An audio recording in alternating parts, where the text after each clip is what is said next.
Inilak ang akong anak kung saya kong mabuhat. Wala ko'y trabaho karon, bisag mo bangon wako yanihon. Para lang kani mo buhaton ko ang tanan, maluwas ka lang sa sakit mong nabatyagan. Tungang gabi inilakaw ko sa dalan, nagbitbit o ginagiban na ako'y nakitan nga babae.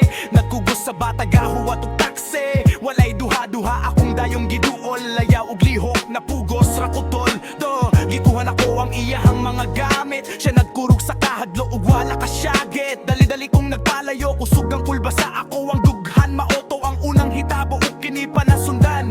Mga gamit sa mga tao nga akong nakuha, wala ko'y konsensya, ako ang gepamaligyan. Ibisita ko sa ako ang amigo nga dragonaw niya paghuman ni adto ko sa ako ang anak sa mohon na anak ay tambal. Para maayo ka, maayo pa, mahakanin ni tabal ngagi ka sa hugaw nga kwarta. Duwa ko kasi man na nagbalik-balik kaning ako ang lihok. Wako kabantay ang mga pulis sa ako anaga toto. Sa ako ang pagbalik sige ug gamit ang nakasakit. Ako ang nadalit sa mga tao, ako kahiba pa sa ilo. Ako gaw sa pasakit, di balik ko sa padlakaw kay mangita na pudug kwarta.